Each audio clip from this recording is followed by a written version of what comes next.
Hello, Buffs. Welcome to Heard on the Go with Dr. Mull.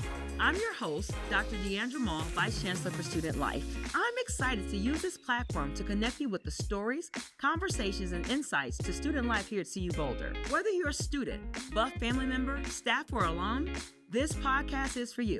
Let's get started.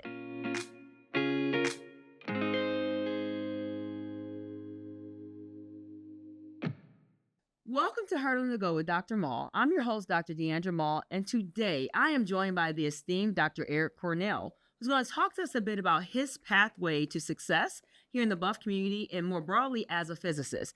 You're going to learn a lot about Dr. Cornell today as we talk through all the ways in which, had I known what this was like when I was a student picking a major, I probably would be a scientist today. So to begin, Dr. Cornell, could you tell us about yourself and your journey to this point? Well, first of all, thank you for having me here. This is a great pleasure for me to be here. And, it's been a long one. I've been doing physics now for decades, give or take. When I was going to school, I got really interested in very, very low temperatures. And when it came time to look for a sort of a temporary job after grad school, people said the place you want to go is Boulder. And I said, where? I said, okay, I'll check it out. And I came out here for a job interview and I thought, this place is awesome. So at the time, I thought it was going to be for 2 years. I was going to come out here for 2 years, think about cold atoms with some of the world's experts. And that was, 37 years ago or something like that. So it's been a very long time, but it's been a great pleasure. I would say that the route, because I'm doing physics, it turns out that in physics, we think about temperature different from a lot of other folks. We think of lower temperatures as things being quieter. And when you want to hear secrets, you want nature to whisper them to you. You'd like the rest of the world to be kind of quiet, which is why it's so important for us in physics often to get to low temperatures. And if you can get to the lowest temperatures, you can hear really the best secrets. That's when nature really starts to dish the tea, when you get down to the very lowest temperatures. So that's been basically a focus of my career ever since. For a while here in Boulder, we had the world's lowest temperatures, and we still have that record. You know how these records go, they come and go, but we've had the record on and off. It led to the discovery with my colleague, Carl Weinman, of something called Bose-Einstein condensation, which is basically the world's coldest stuff. This happened back in the 90s. We were able to get to lower temperatures. Some of your students out there will know that chemistry and physics, we measure temperature from absolute zero up, and we got to within really just a few billionths of a degree of absolute zero. So a few billionths with a B, a tiny, tiny fraction of 1 degree within the lowest possible temperature. It works out to about minus 450 something Fahrenheit, super cold. And at that temperature, very strange things happens. World stops being kind of classical physics and goes into this world called quantum mechanics. And which is a very exciting place to be. And one of the greatest places to learn about this is deep in the fridge. So that's kind of been the history of my career over the years. And it's only ever worked because I've been working with CU students all these years, whether undergraduate students or graduate students, and they are the best. So that's my secret sauce. Well, I think something you said really stuck out to me is that ultimately you came to Boulder, you thought this would be a 2-year stint, and this is home. Yeah. Nearly 4 decades that you spent just creating and figuring out and discovering. The one thing that Dr. Cornell has not shared is that he is a Nobel Prize winner in this space. And so he mentioned early on you came in, you were studying with the experts. And then somewhere along the line, you became the expert. And so for our students who are listening and watching to this, just knowing that your path takes you many different places. And ultimately, we're very grateful that yours brought you to Boulder. We're grateful that among the experts, when we call out names of experts, Nobel Prize winning experts, you are among that space. When you think about how you're pouring into the next generation, how do you mentor the next generation to one day be able to say and speak about all the amazing things you've done? I want to say, first of all, the gratitude's on my part. I came here and it just turned out to be just magic for my career. And I think a lot of it had to do with the people. Mentoring, these days, I don't spend a lot of time actually in the lab myself, pretty much my entire life, whether I'm in front of a classroom or hanging out in the lab with the students. is about mentoring. And it's my lifeblood these days. And I spend a lot of time thinking about how I can do a better job at it. Still learning, trying to get there. But that's like the source of greatest joy in my life is when I see a young person, the light comes on in their eyes, and I see them reach their potential and then go past it, and that's really what makes me happy. Well, I think just thinking about, again, I mentioned early on, science wasn't something that when I was growing up was really upheld in ways that now we have so much focus on STEM and STEAM. It is amazing to watch how many students we recognize they need to understand the world in order for us to go forward with it. And that means on all the different planes. How do you talk about that when you're talking to students who are the next generation? What would you tell them to focus on, even as they're thinking about career paths from here forward? Well, I'm a great believer in STEM and STEAM, but sometimes someone will say, I really want to get a degree in physics. I'd like to make a career in physics. And I tell them, that's great. One thing you should know is that physicists spend a lot of time writing, and a lot of time writing, a lot of time reading, a lot of time thinking in a somewhat philosophical way. So don't ignore the whole rest of the body of the world, especially your writing. I can't emphasize how much time I've spent in my life, with either at the keyboard or with a pen in hand. It just turns out to be super important. And the better you get at it, the more success you can have. So are there key habits you would tell students to develop outside of reading them or being able to write and understanding that it's not just simply presenting the findings, it's about how you get there. It's all those pathways.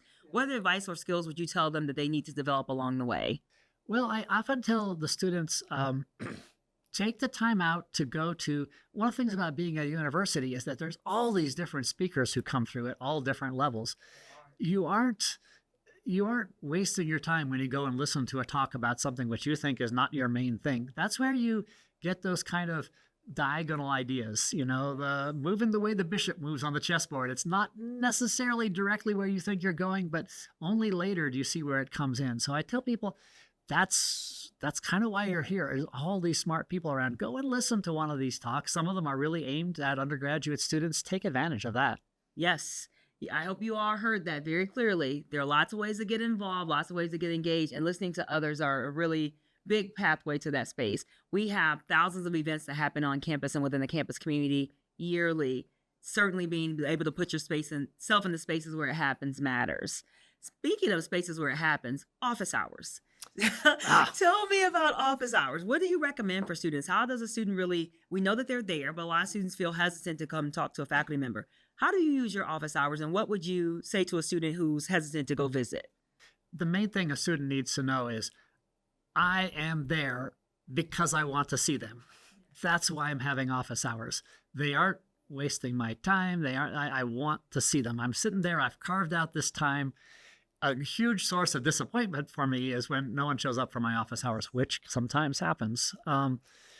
It's also the case sometimes they get a little crowded, and oftentimes you can ask your professor, when are the times when there are fewer students here? And that can help. But also just bear in mind that that's exactly why we're here, and we want to see you. Yes.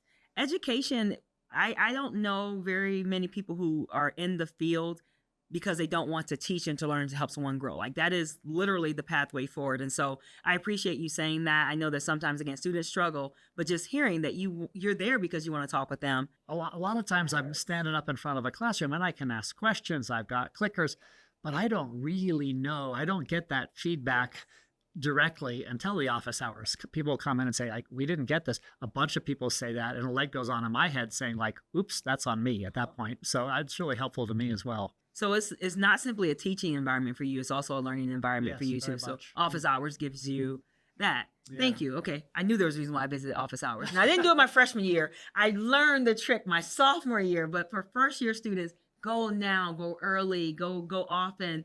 Faculty are really here to help you, and they want to help you be successful.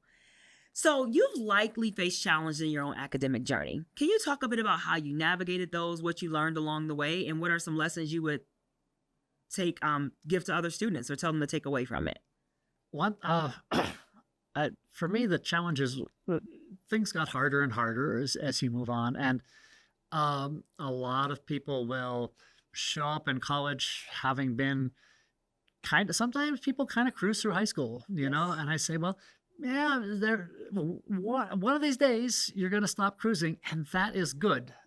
If you like that point where suddenly you think this is a little too hard for me, that's really important. Okay, there are some things where okay, the moment wasn't right, and you got to recognize that, but don't despair if you think, "Wow, I'm not gonna crush this exam." That's where the learning is happening, and that's an okay feeling. And learning to understand that, because some of us come from a background where like perfection is the only solution, and it's just not. If you're doing perfect on everything, you probably could have spent your time better doing something a little harder. And so when you find that struggle, embrace it. I need to. Yeah.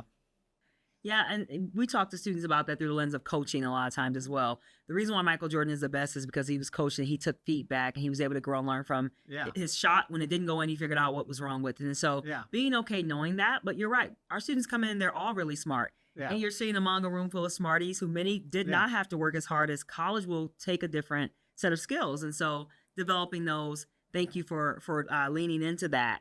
I'm sure also we have students who come in and they think that they're going to be an engineer and it doesn't work out the way that they intended. Can you pinpoint a moment in your career where something did not go as planned and how you pivoted? Yeah. There was a moment there where I know this, I thought I was going to be an East Asian studies major. I was studying Chinese and was interested in politics. Actually thought I might want to be a professor, but in an entirely different area. It turns out I tell people to lean into challenges, but I also tell people sometimes something is just not for you. And that turned out, the study of the Chinese language turned out to be just too hard for me. Didn't mean I couldn't have a successful career. I could be successful at college, but I did at one point decide, like, you know what? I need to find a place which is a better fit for me. And that turned out, I know a lot of people will sometimes go in another direction. They'll come from STEM into humanities. I went from humanities into STEM just because that turned out to be a better fit for me. That's also an amazing transition. Also, Mandarin Chinese is the hardest language I've ever tried to learn in my life. Well, thank you for saying that, because it was too hard for me. It is. It was my territory. And when I was at Ohio State, I've been to China 22 times. Wow. When I tell you, it was one of the hard, I'm like, I can say shishi. There are a few words that I can tell you very well, but just learning. So I can imagine what that journey looks like. Yeah. But also the transition from East Asian language studies into physics is wow. That also is a credit to your strength and your resilience and your ability to also move and know. I tell people, determination, stick to it, to this. All these things matter, but also sometimes take a deep breath, take a step back. Oh, this is a brick wall. I've been bashing my head against a brick wall. I can walk around this wall. I could climb over this wall. Sometimes just a moment or two of perspective can really help a lot. Absolutely. It does. Perspective changes everything. I also think about something you mentioned earlier. You leaned into the fact that sometimes we have this idea of what it means to be perfect. And sometimes our students have that. Also, though, I believe that sometimes students come to campus and they've had this really perfect thought of what this means. And then they get here and they're thinking, okay, I'm in this major, perhaps I need to shift. And then imposter syndrome hits as well. I can think in my own journey what that means to have been in a space where you've gotten something that you know you earned, but a part of you does not think you deserve it. What does that look like for our students? Have you ever experienced imposter syndrome, and what would you offer? My personal opinion is that every blessed person experiences that. If they get real, I have definitely felt that. I've stood at a podium and had people applauding and someone giving me a plaque, and I'm going like, I guess I put one over on this crowd. Everybody gets that. And wherever you're at, you're going to think, do I belong? I don't think there's any escaping that. And so just have that knowledge in your back pocket and bring it out when you need it, Yeah. Home. That hit home. Thank you for that. And I hope to any student who's listening, recognizing you can be a Nobel Prize winner, and at times you're going to wonder how you got there and if you belong and if you deserve to be there. The same thing happens in college in general. We're all about belonging and connection. And so a lot of that is internal as well. And so hopefully to students listening, just knowing this is where you belong, whether it's in this university setting, whether you're choosing the hard path that perhaps you've chosen a different path and now you're second guessing it, wading through it. It's okay. We've all experienced imposter syndrome. I know. I've been there firsthand, and I'm happy not that you've experienced, but I'm not sitting here in a company of one. knowing that high achieving, it also still does not come without its challenges or your self-doubt. So Maybe thank you. especially for all I know. Yeah. Amen. Yeah. Yeah. When you're putting pressure on yourself, it certainly hits a different way. So certainly appreciate that. How can they balance ambition with self-care? So we know that perfection is a moving target. I've never even tried to strike it. I'm like, as a person who leans into spiritual aspects, I know that the one person in history that we identify as being perfect was Jesus, and they crucified him anyway. So for me personally, perfection is not the target. Sure. How do students measure the idea that perfection doesn't need to be it with self-care? What does that look like to you? Well, I think for self-care is different for everybody. It's important for everybody. I'll say for me, it's outside, right? And that's why I sort of ended up sticking here in Boulder. If students think of themselves as not as being an outside person, I say maybe it's because you think outside means rock climbing or snowboarding, and if that's for you, great.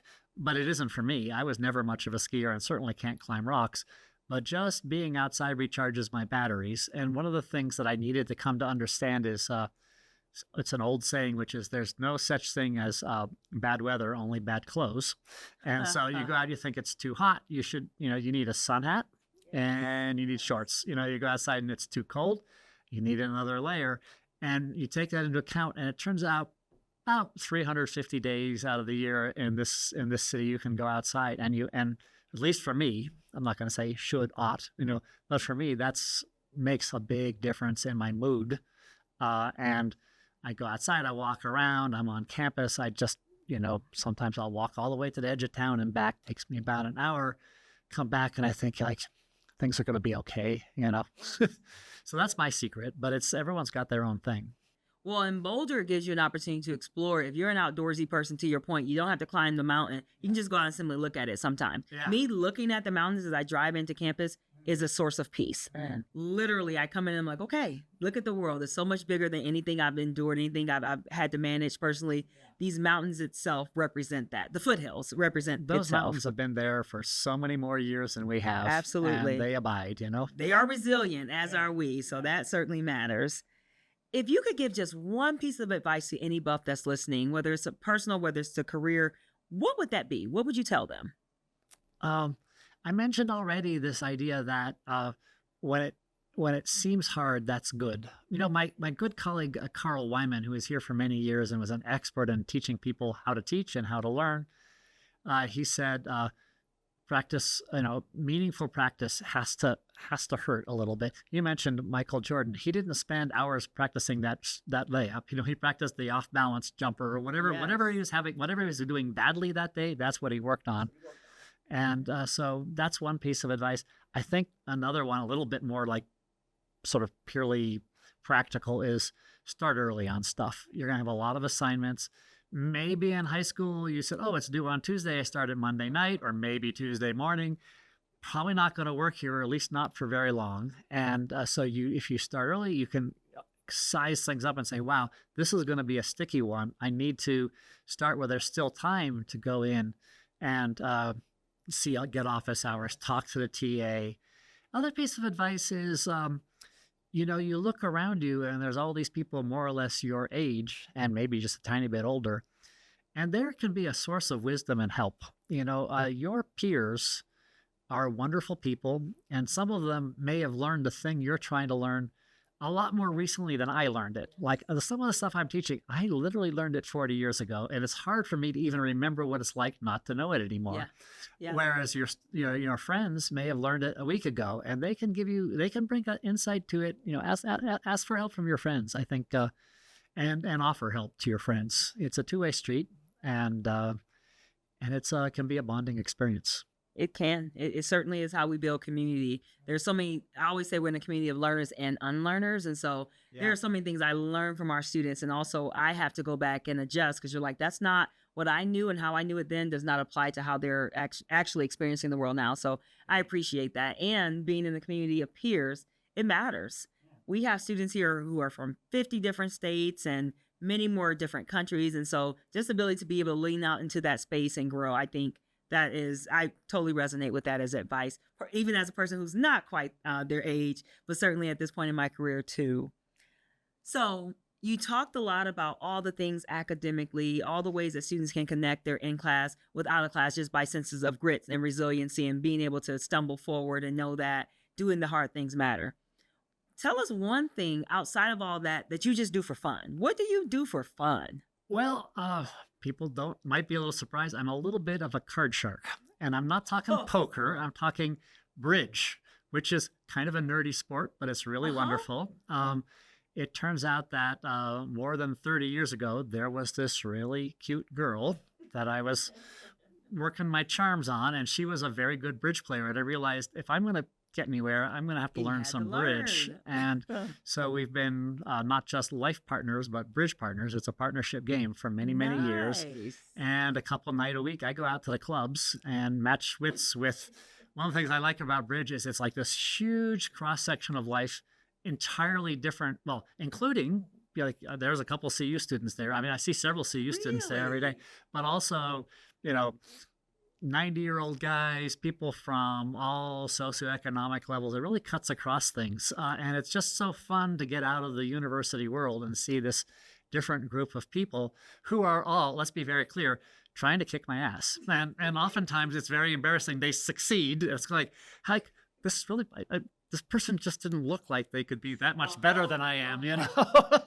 Misjudged them, Yeah, uh-huh. I truly did. Yeah. So, and that's can be a lesson in humility because I can call myself a card shark, but in fact, sometimes I'm the card minnow, and that's a lesson too. So, I love that. Bridge as an equalizer, but it's certainly bringing so many communities together. yeah. And again, just knowing that we are not one dimensional, there's so many dimensions to what you are and what you do. And so, certainly, thank you for sharing that with students. Again, I always enjoy talking with you. It's certainly refreshing Likewise. to connect with faculty like yourself, who certainly are willing to sit down and have conversations in ways that our students can learn from. So thank you for joining us today. We hope to have future conversations. I'm definitely going to sit in a class. I mean that because again, I'm holding you to I it. am going to do it. I'm going to do it. I told Kara in my office that we're going to find time on my schedule so to work with you to ask when that might happen. So Sounds good. thank you for joining us. Students, please, if you get a chance, Dr. Eric Cornell, he is your guy. He is the one who will help you get to where you need to go if you're trying to learn more about physics. So, as a world class physicist, a Nobel Prize winner, and just an amazing human being, thank you for spending some time with us. You heard it heard on the go here with Dr. Mull and Dr. Eric Cornell. Have a great rest of your week and Go Buffs. Go Buffs.